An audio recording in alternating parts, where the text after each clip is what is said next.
پیارے بچوں، عزیز طلباء و طالبات، السلام علیکم ورحمۃ اللہ وبرکاتہ۔ عزیز طلباء و طالبات، آج ہم فیض احمد فیض ان کی مشہور نظم جو ہمارے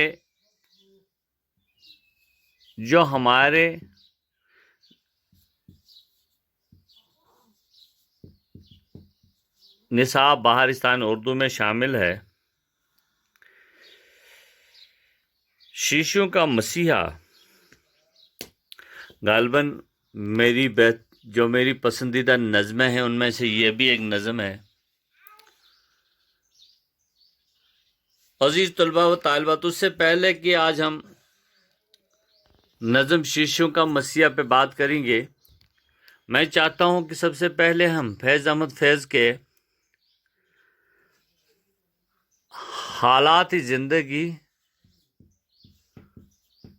اور نظم نگاری پہ بات کرنے کی کوشش کریں گے۔ ہم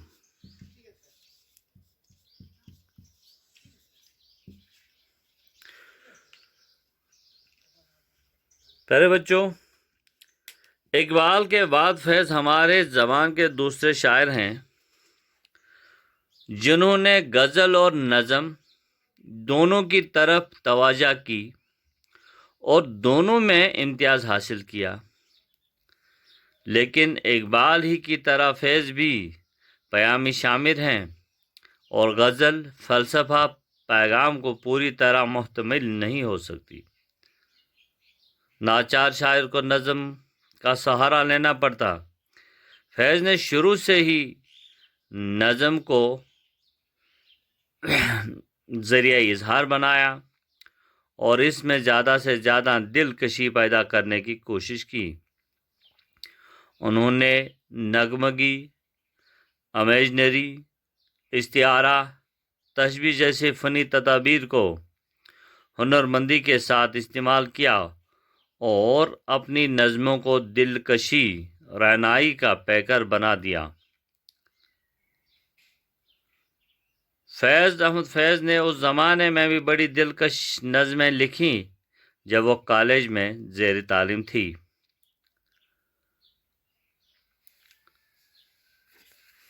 جہاں تک ان کی حالات زندگی کے بارے میں اگر بات ہم کریں گے تو فیض احمد فیض 13 فروری 1911 عیسوی کو سیالکوٹ پاکستان میں پیدا ہوئے۔ عربی اور فارسی کی تعلیم، ابتدائی تعلیم جو ہے، انہوں نے مولوی ابراہیم میر سے حاصل کی۔ اس کے بعد انگریزی تعلیم حاصل کرنے کے لیے گورنمنٹ کالج لاہور سے عربی اور انگریزی دونوں مضامین میں ایم اے کی ڈگری حاصل کی۔ بعد وہ امرتسر سے ایم اے او کالج میں لیکچرر ہو گئے۔ دوسری جنگ عظیم کے دوران جب ہٹلر نے روس پر حملہ کر دیا تو فیض کالج کی ملازمت چھوڑ کر فوج میں کیپٹن کی حیثیت سے بھرتی ہو گئے۔ 1944 عیسوی میں آپ کو لیفٹیننٹ کرنل بنایا گیا۔ جنگ ختم ہونے کے بعد آپ نے ملازمت چھوڑ دی اور پاکستان ٹائمز کے ایڈیٹر ہو گئے۔ کچھ دنوں امروز کے بھی ادارت کی۔ فیض کو 1951 عیسوی میں راولپنڈی سازش کیس میں 4 سال کے لیے جیل بھیج دیا گیا اور آپ نے زیادہ تر نظمیں انہی جیل کے اندر لکھی اور پھر بالآخر 20 نومبر 1984 عیسوی کو لاہور میں انہوں نے انتقال فرمایا۔ فیض احمد فیض سادہ لوح انسان اور منکسر المزاج شخصیت کے مالک تھے۔ غصہ کم کرتے تھے۔ مزاج کی نرمی ان کے کلام میں بھی دیکھی جا سکتی ہے۔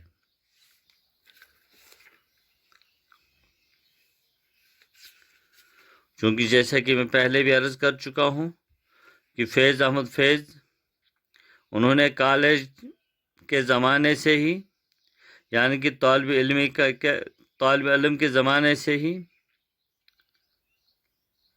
کلام نقش فریادی کے حصے اول میں شامل ہیں، اور انہوں نے طالب علم کے زمانے سے ہی نظم لکھنا شروع کر دیا تھا۔ فیض کی نظموں میں جذبہ کی شدت، جمالیاتی عناصر، لہجہ، اسلوب کی حلاوت ملتی ہے۔ ان کے کلام میں رومانیت، اور پھر اس رومانیت کے ساتھ ساتھ رجایت اور امید آفرینی پائی جاتی ہے، جو کہ مارکس کی دین ہے۔ چونکہ مارکسی ادب سے وہ بہت متاثر ہو گئے تھے۔ ان کی فکر اگرچہ انقلابی ہے، مگر ان کا شاعری آہنگ انقلابی نہیں ہے، بلکہ اس میں دھیما پن، موسیقیت اور گنایت ملتی ہے۔ انقلاب کی سبق رفتاری بھی فیض نے نظم کو فرسودہ عناصر سے پاک کر کے فن کے حسن سے واقف کرایا۔ ان کی ابتدائی نظمیں ہلکی پھلکی اور رومانی انداز کی ہے۔ سرور شباب، میری جان اب بھی، خدا وہ وقت نہ لائے جیسی نظموں میں شباب کی پیاس، دل کا اضطراب، چین کی تلاش کا اظہار نمایاں ہے۔ ان نظموں میں وہ افسردگی اور کاہلی کی حالت میں خیالی دنیا بسائے ہوئے اپنی جوانی کے جذبوں کی تسکین چاہتے ہیں، لیکن ترقی پسند تحریک سے وابستہ ہونے کے بعد ان کے خیالات میں ایک زبردست موڑ آیا۔ وہ اپنی رومانی خیالات سے باہر نکل کر اپنے گرد و پیش سے نظر دوڑواتے ہیں۔ انہیں لوگوں کے دل قومیت اور آزادی کے جذبے سے تڑپتے محسوس ہوتے ہیں۔ سماج میں غریبی، افلاس، بھوک،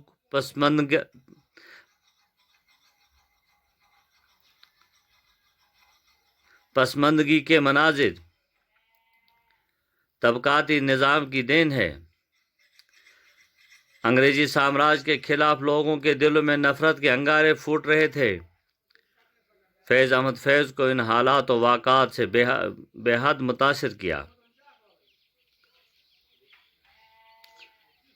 فیض احمد فیض کو ان حالات و واقعات نے بے حد متاثر کیا، اور انہوں نے اپنی فکر و نظر کی تبدیلی کے ساتھ ساتھ تنہائی، موضوع سخن، مجھ سے پہلی سی محبت میرے محبوب نہ مانگ، شیشوں کا مسیح جیسی نظمیں لکھیں، جس کا رنگ و آہنگ پہلے نظموں کے مقابلے میں بہت بدلا ہوا ہے۔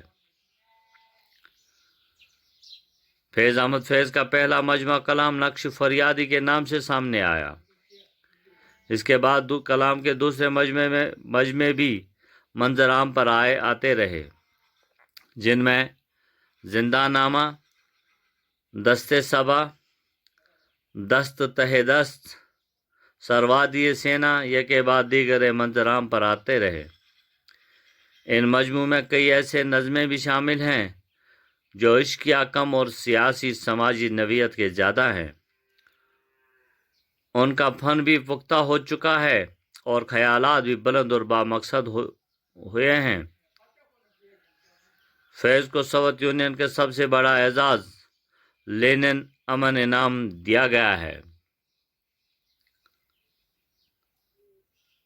عزیز طلباء و طالبات، یہیں پہ اکتفا کرتے ہیں، تو انشاءاللہ کل ہم پھر ان کی مشہور نظم شیشوں کا مسیحا اس پہ بات کرنے کی کوشش کریں گے۔ اللہ حافظ۔